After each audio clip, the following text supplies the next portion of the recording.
In the quiet corridors of Kensington Palace, where shadows hold secrets and dust covers memories, one security guard's routine patrol would uncover a document that could shake the very foundations of the British monarchy. What he found hidden behind a loose floorboard in Princess Diana's former bedroom wasn't just a forgotten piece of paper.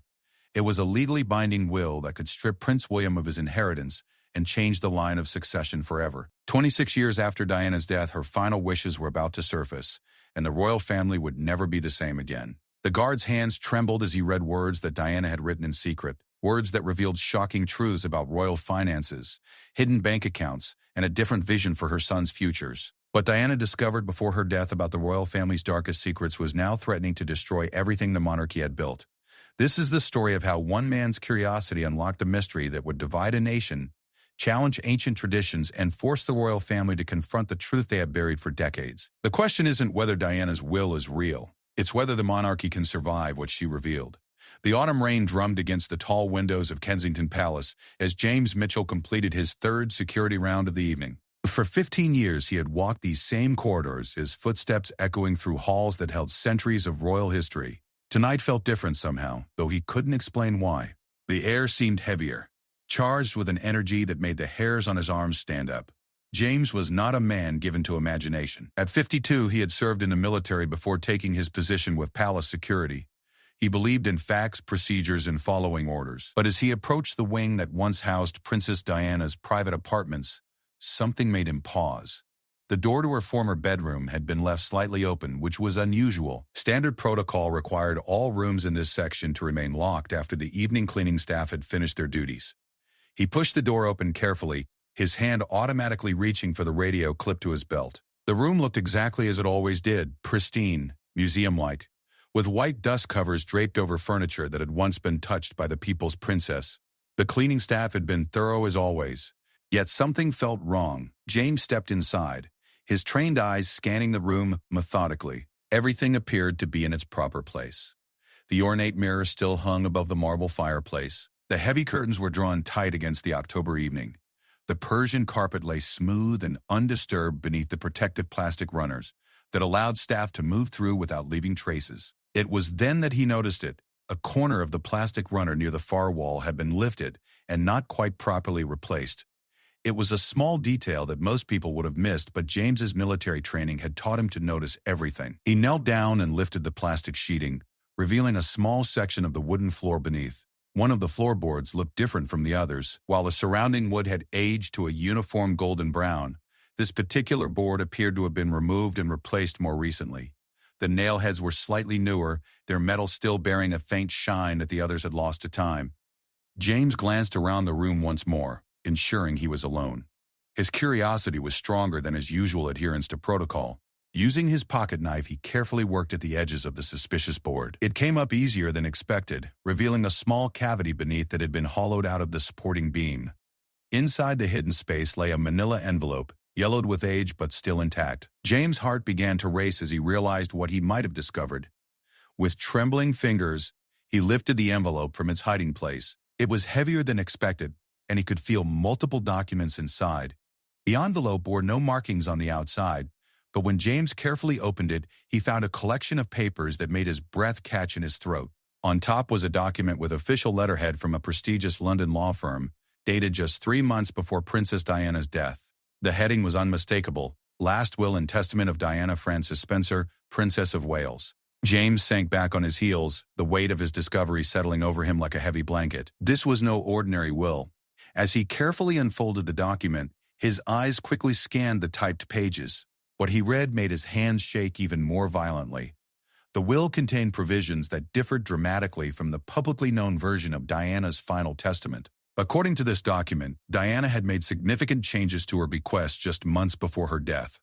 Most shocking was a clause that seemed to challenge the traditional inheritance structure for her sons. The document spoke of newly discovered information regarding the true nature of royal finances, and Diana's desire to protect my children from the corruption that I have uncovered. But the will was just the beginning. Beneath it were bank statements from accounts that James had never heard mentioned in any of the countless documentaries or books about Diana's estate. The numbers were staggering.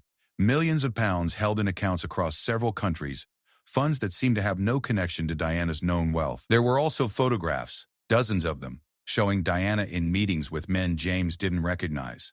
Some appeared to be taken secretly, as if Diana had been documenting these encounters without the knowledge of the people involved. On the back of many photos were handwritten notes in Diana's distinctive script, describing conversations about offshore accounts, hidden assets, and money that belongs to the British people. One photograph particularly caught James's attention. It showed Diana sitting across from an older man in what appeared to be a private office. The man's face was partially obscured, but his expensive suit and the opulent surroundings suggested someone of significant wealth and influence. On the back, Diana had written, "Lord H. admits to the Swiss accounts, says Charles doesn't know the full extent. Must protect William and Harry from this web of deception." James realized he was looking at evidence of something far more complex than he had ever imagined. The documents suggested that Diana had been investigating royal financial dealings in the months before her death, uncovering what she believed to be a network of hidden assets and questionable transactions. Another document in the envelope was a letter in Diana's handwriting, addressed to her sons. The letter was dated just 2 weeks before her death and began with words that sent chills down James's spine. "My darling William and Harry, if you are reading this, then something has happened to me and the truth I discovered has become too dangerous for those who wish to keep it buried." The letter went on to detail Diana's growing suspicions about the royal family's financial dealings, her discovery of secret accounts, and her fear that these revelations could endanger her children's futures. She wrote about meetings with investigative journalists, private detectives, and legal experts who had helped her piece together what she described as a centuries-old system of financial manipulation that has enriched the monarchy at the expense of the British people. Most disturbing were Diana's final paragraphs, where she expressed her fear that her investigations had made her a target. "I have tried to be careful," she wrote, "but I believe they know what I have discovered. If something happens to me, please know that it was not an accident. The evidence I have gathered is hidden where only you can find it, and I pray that one day you will have the courage to use it to bring about the changes I could not live to see." James sat in stunned silence, surrounded by documents that could potentially rewrite royal history. The implications were staggering. If authentic, these papers suggested that Diana's death might not have been the accident the world believed it to be. More immediately, the revised will could challenge Prince William's inheritance and potentially alter the line of succession. The security guard's training told him to immediately report his discovery to his superiors, but something held him back. Diana's letters spoke of danger, of people who would do anything to keep these secrets buried.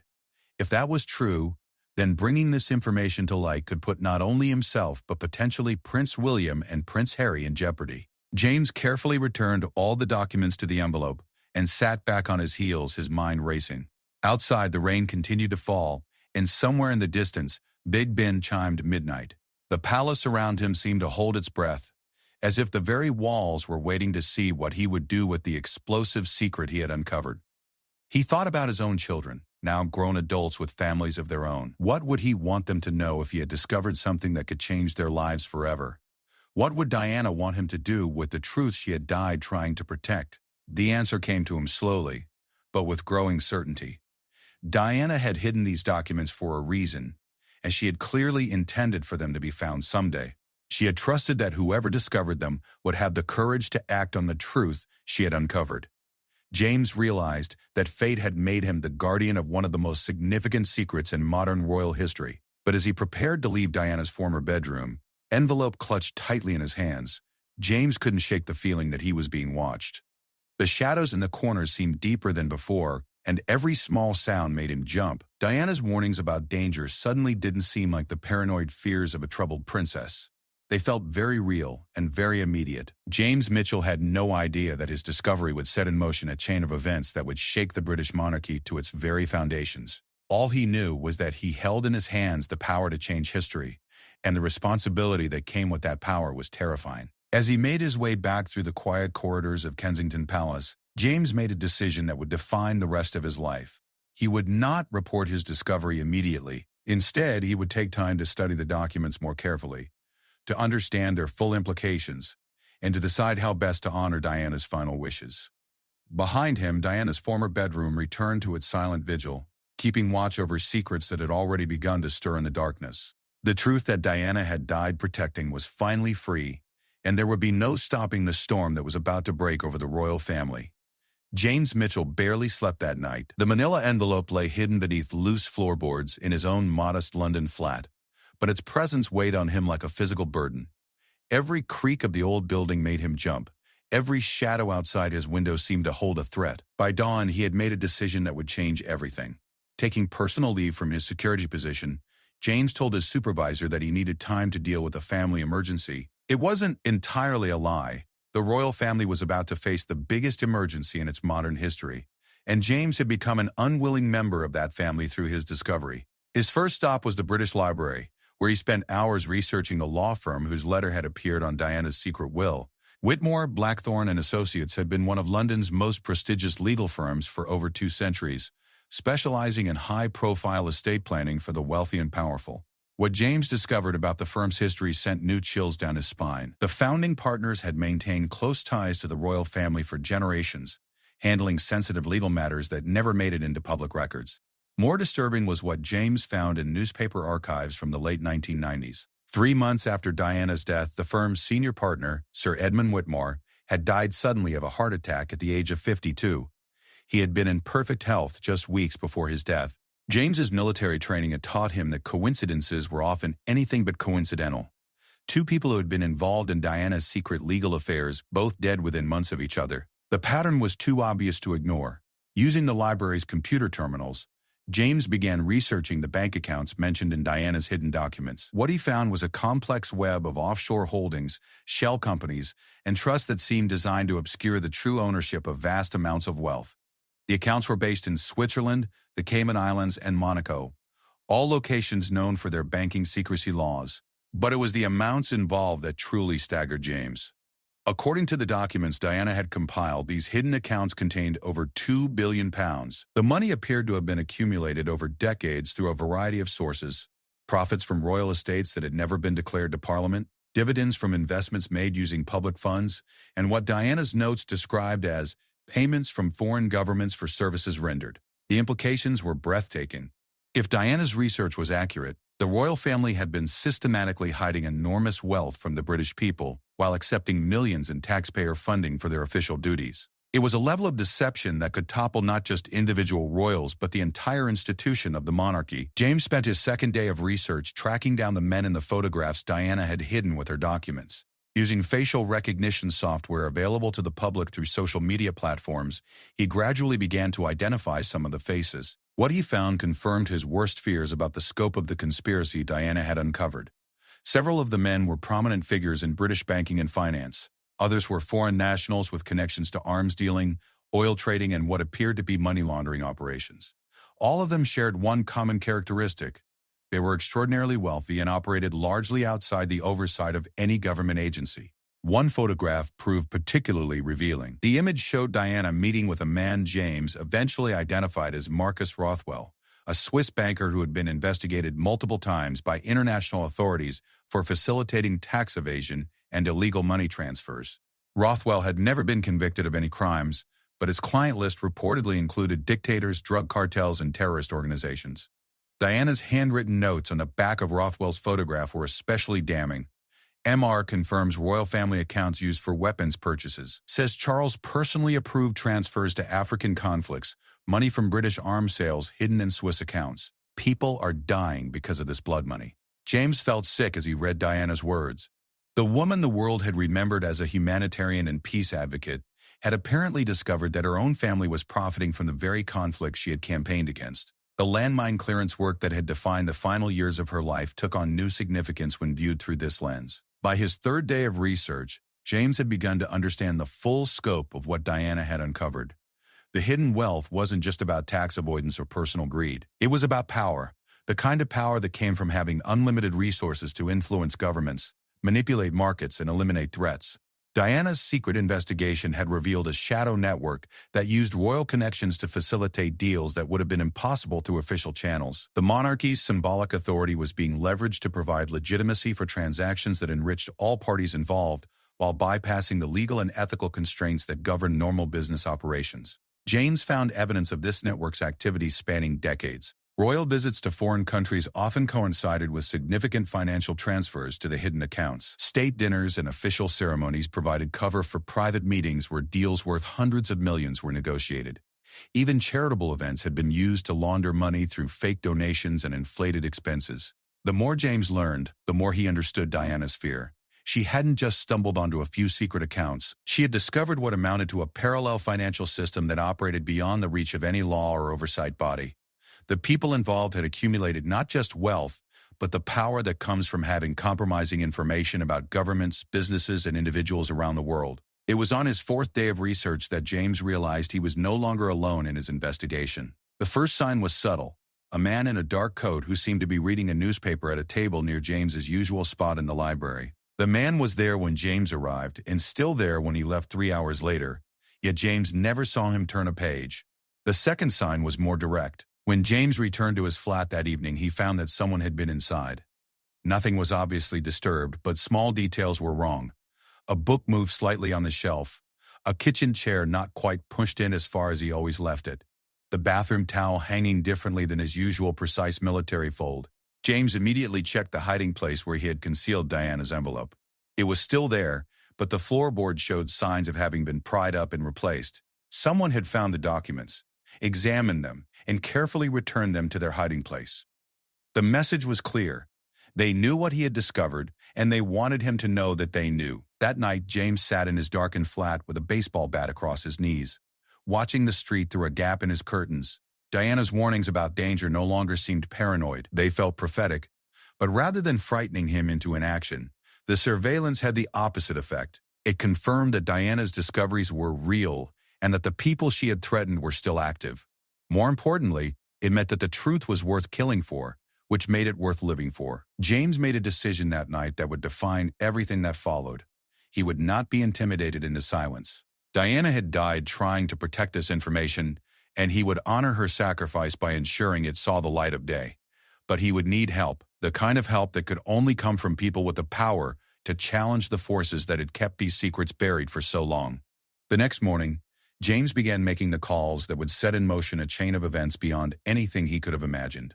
His first call was to investigative journalist Sarah Mackenzie, whose reporting on government corruption had earned her both awards and powerful enemies. His second call was even more dangerous, a direct line to Buckingham Palace that he had been given years earlier for emergency communications. But it was his third call that would prove most consequential. After hours of internal debate, James placed a call to Prince William's private office. The conversation was brief and cryptic, but its message was unmistakable. "Your Highness, I have information about your mother that could change everything. We need to meet, and we need to meet soon." The voice on the other end of the line was silent for a long moment before responding. "I'll be in touch." As James hung up the phone, he realized there was no going back. Diana's secrets were about to become public knowledge, and the royal family would never be the same. The only question now was whether the truth would destroy them or set them free. Outside his window, the man in the dark coat was back, still pretending to read his newspaper. But this time, James wasn't afraid.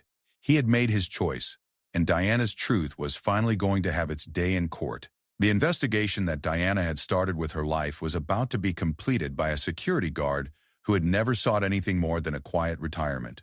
History, it seemed, had other plans for James Mitchell. The meeting took place 3 days later in a location that surprised James Mitchell, a small, unremarkable cafe in Camden Market, far from the usual haunts of royalty.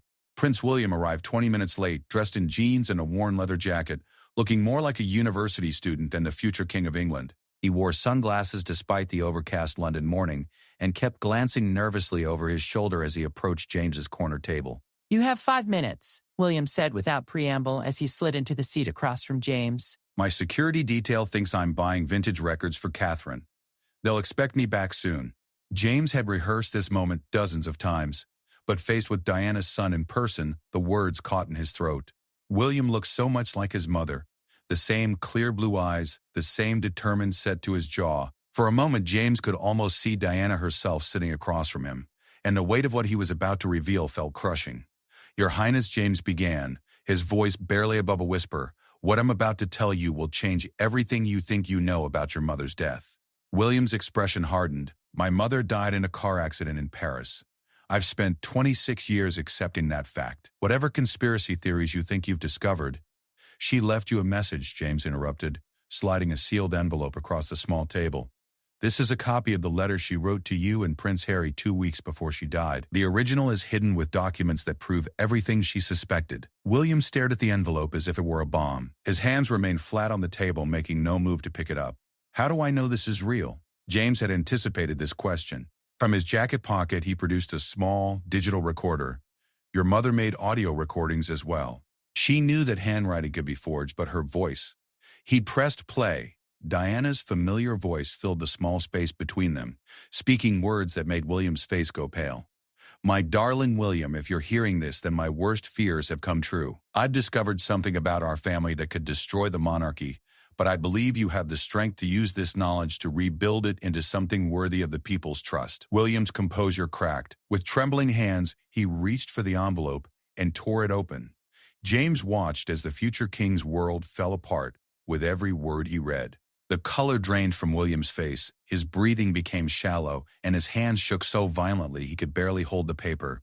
This can't be true, William whispered. The accounts, the weapons dealing, the cover-ups. My father couldn't have known about this.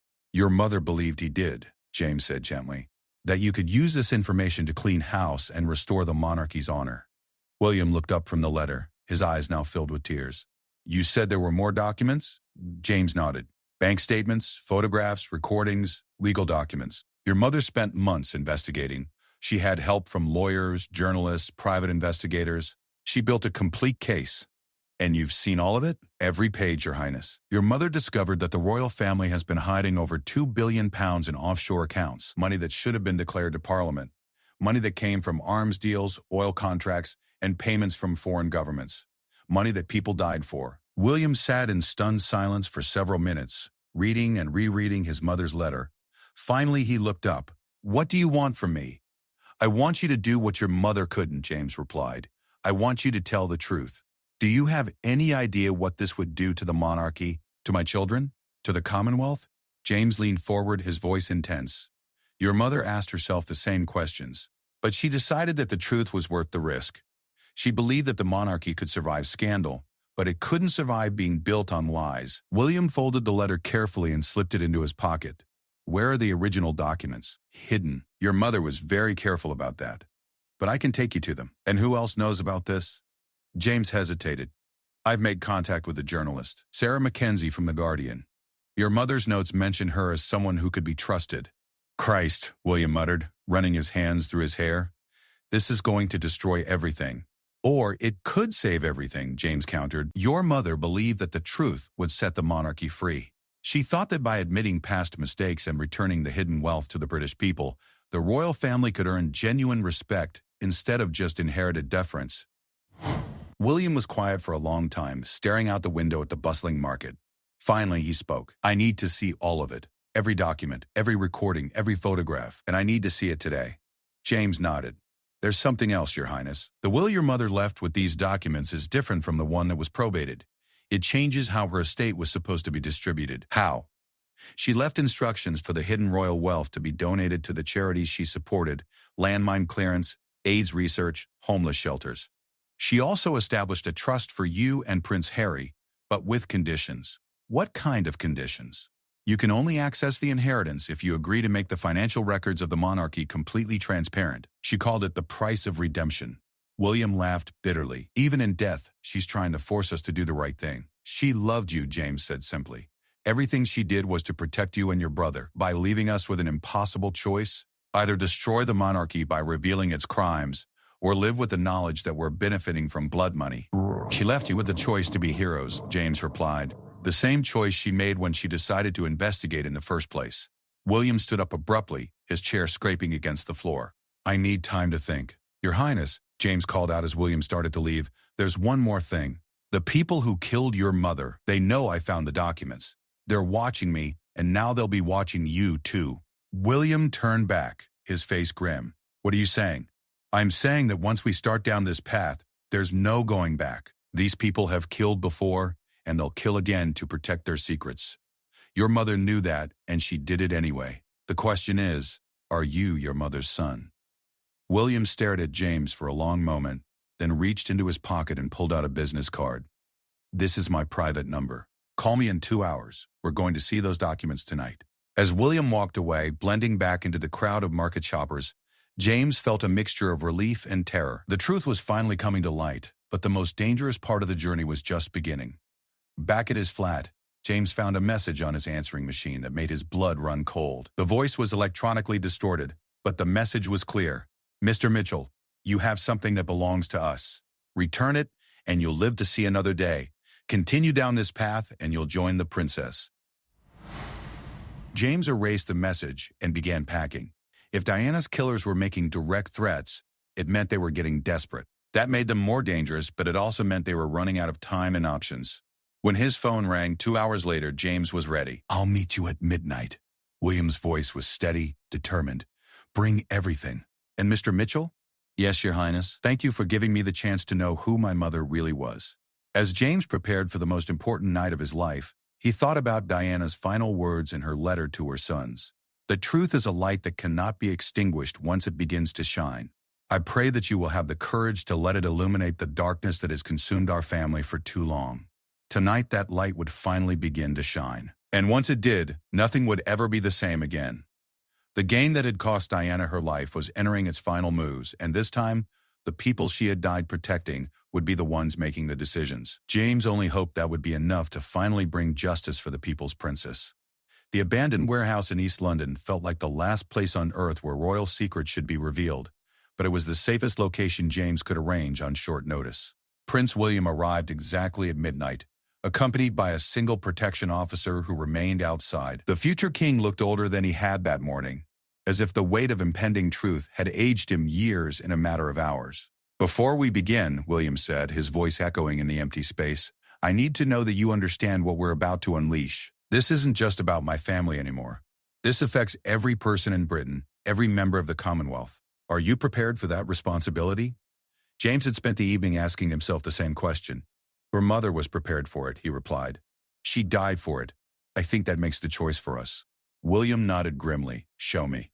James had arranged the documents on a long table under harsh fluorescent lights he'd managed to connect to a portable generator. For the next 4 hours, he walked William through every piece of evidence Diana had compiled, watching as each revelation hit the prince like a physical blow.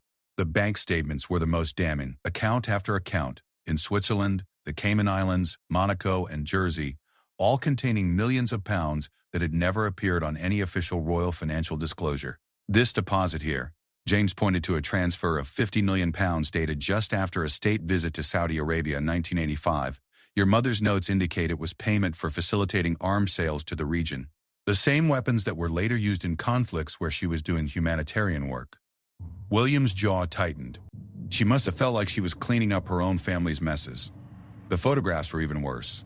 Image after image of senior royals meeting with arms dealers, oil executives, and foreign officials in private settings. Diana had apparently been conducting surveillance for months, using her access to royal events to document meetings that were never supposed to be recorded.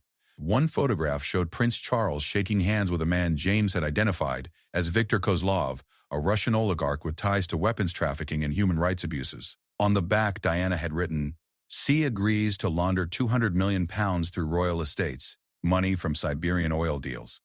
Kozlov says British government will never investigate royal accounts." "When was this taken?" William asked, his voice barely audible. 3 months before your mother died." It was one of the last photographs in the collection. William studied his father's face in the image, looking for some sign that Charles was acting under duress or without full knowledge of what he was doing. But the prince's expression showed only cold calculation, the look of a man who knew exactly what kind of deal he was making. The audio recordings were perhaps the most devastating evidence. Diana had managed to secretly record several phone conversations, including one where Charles discussed using royal influence to block a parliamentary investigation into arms sales to African conflict zones. "The beauty of our position," Charles's voice came through the small speakers James had set up, "is that no one expects us to be involved in actual business. They see ceremonial functions and ribbon cuttings. They have no idea that every state dinner is actually a board meeting." An unknown voice responded, "And if Parliament starts asking questions?" "They won't," Charles replied confidently. "We have enough compromising information about enough MPs to ensure their silence. The system protects itself." William listened to his father's voice with growing horror. "He's talking about blackmail. The royal family is blackmailing members of Parliament." "Your mother included a list," James said, producing another document. 43 current and former MPs who have accepted bribes, engaged in illegal activities, or can be compromised in other ways. The royal family apparently keeps detailed files on all of them. The legal documents were complex, but their implications were clear. Diana had been working with a team of lawyers and investigators to build a case that would have exposed not just the hidden wealth, but the entire system of corruption that had made it possible. Shell companies, fake charities, and fraudulent investment schemes had been used to move money around the globe while keeping it technically within the law. She was planning to go public with all of this, James explained. The week before she died, she had scheduled meetings with 3 different newspaper editors and a parliamentary investigator. William sat down heavily on a folding chair, overwhelmed by the scope of his mother's discoveries. And someone found out. The evidence suggests yes. Look at this. James showed William a series of phone records from Diana's final weeks. She made dozens of calls to a private security firm. She was trying to get protection because she believed her life was in danger. The phone records told a chilling story. Diana had reached out to multiple security companies, all of whom had declined to take her as a client. When she pressed for explanations, she was told that they had received guidance from government sources suggesting that her security needs were already being met through official channels. They isolated her, William realized, made sure she couldn't get independent protection. And then they killed her, James said quietly.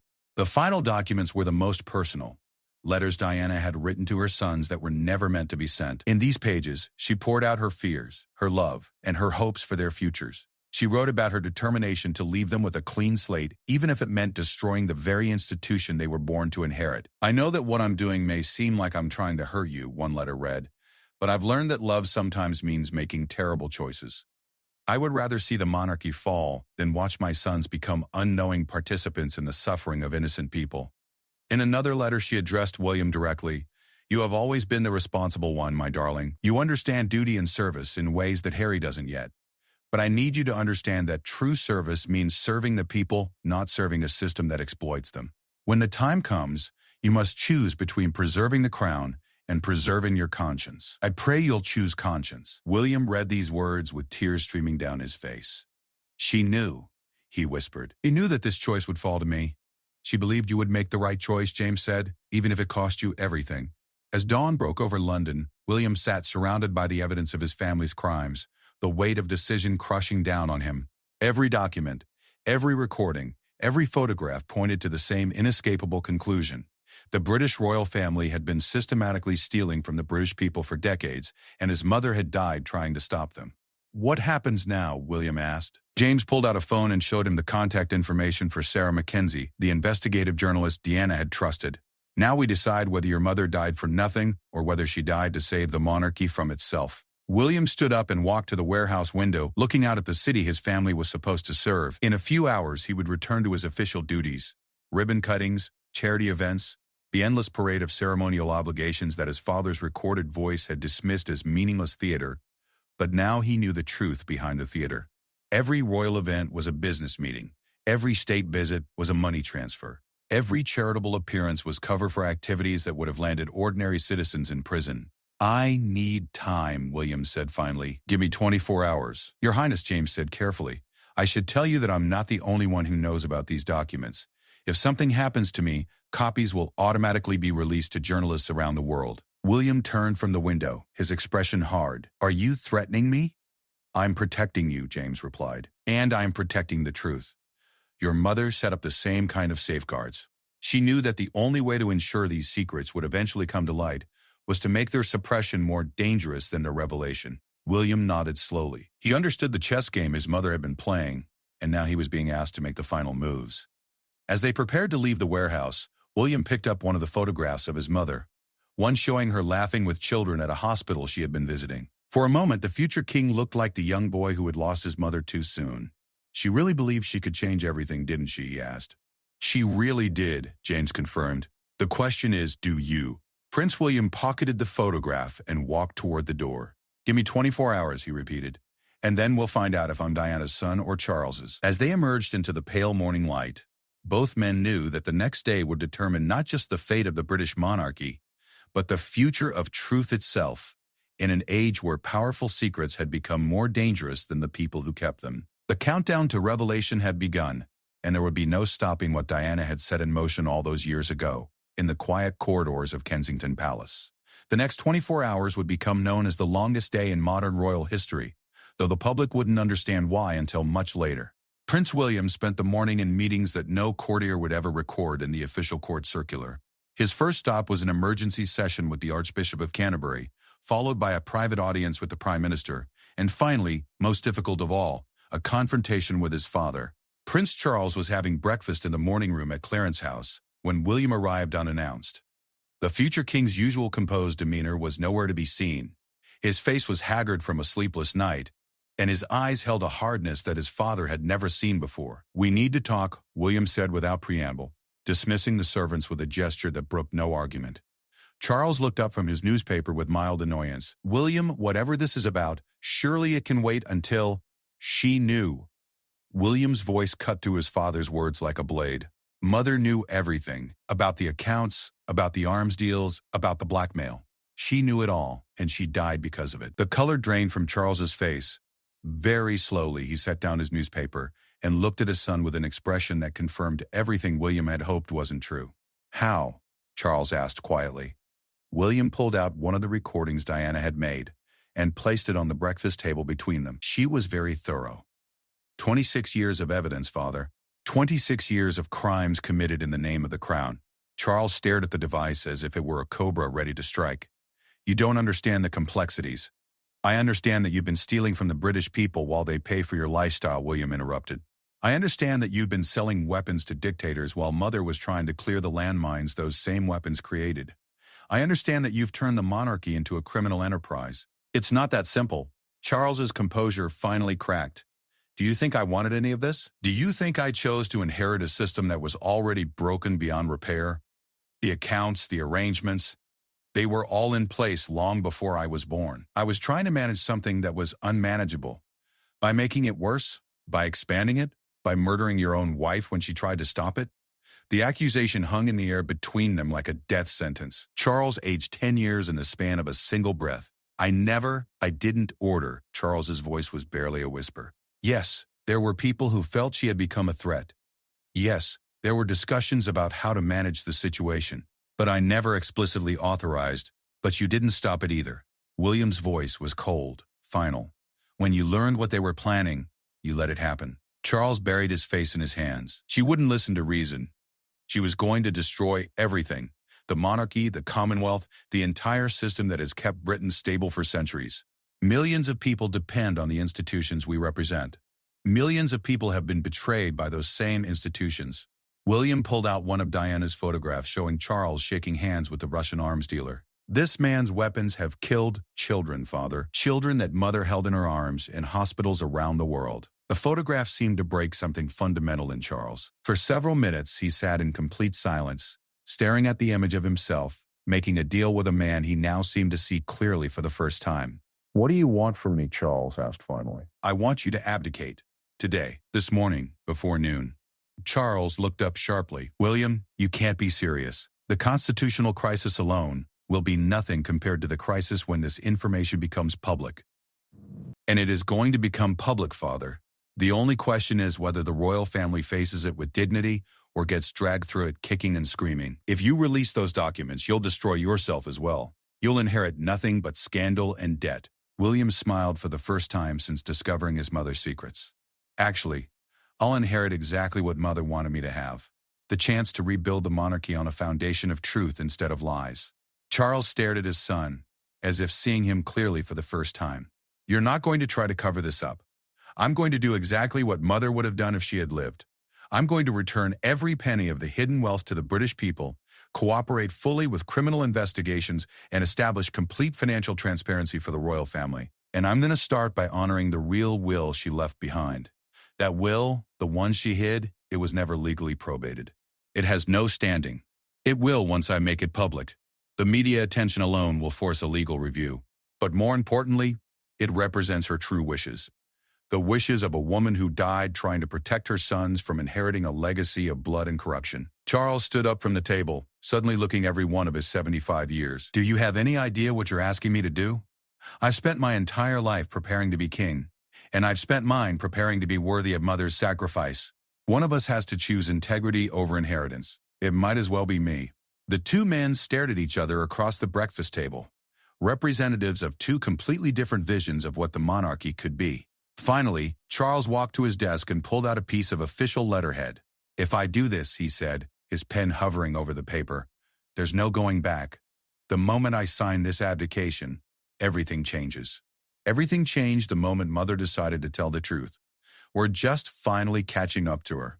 Charles signed the document with a shaking hand, then sealed it in an envelope addressed to the Prime Minister.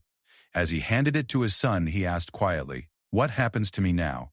"That depends on what the investigations reveal and what kind of man you choose to be going forward. But you'll face it as a private citizen, not as the King of England." 2 hours later, James Mitchell received a call that changed everything. Prince William's voice was steady but tired as he delivered the news that would reshape British history. "It's done. My father has abdicated, effective immediately. I'm calling an emergency press conference for this afternoon. I want you there, and I want you to bring everything, every document, every recording, every photograph. The world is going to know the truth about Diana, and they're going to know it today." The press conference that followed would be analyzed and debated for decades. In a room packed with journalists from around the world, the new King William V stood before the cameras and did something unprecedented in royal history. He told the complete truth. "My mother, Diana, Princess of Wales, was murdered because she discovered that the British royal family has been operating as a criminal organization for decades," he began, his words sending shockwaves through the room. "She died because she had the courage to investigate and expose a system of corruption that has stolen billions of pounds from the British people while using royal privilege to facilitate arms dealing, money laundering, and political manipulation around the world."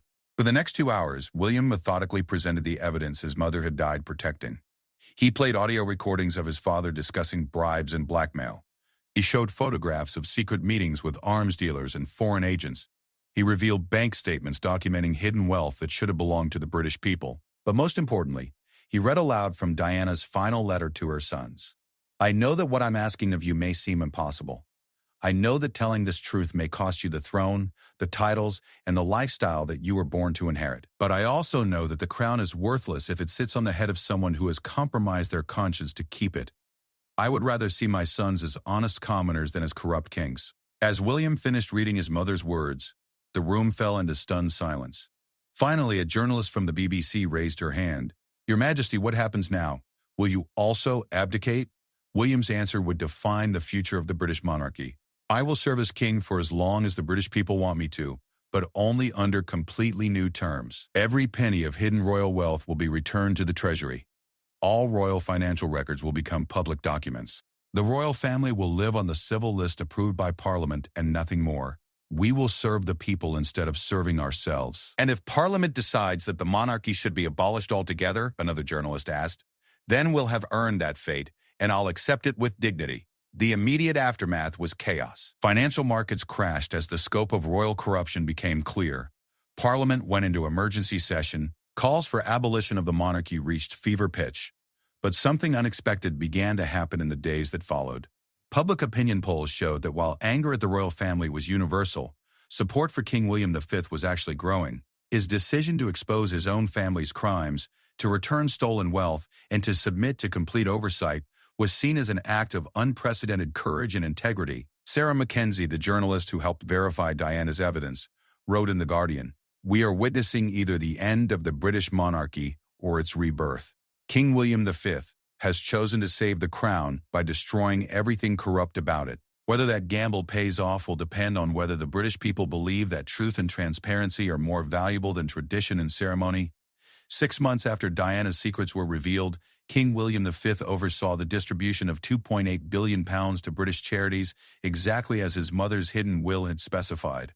The money funded hospitals, schools, homeless shelters, and landmine clearance operations around the world. A fitting tribute to the woman who had died protecting it.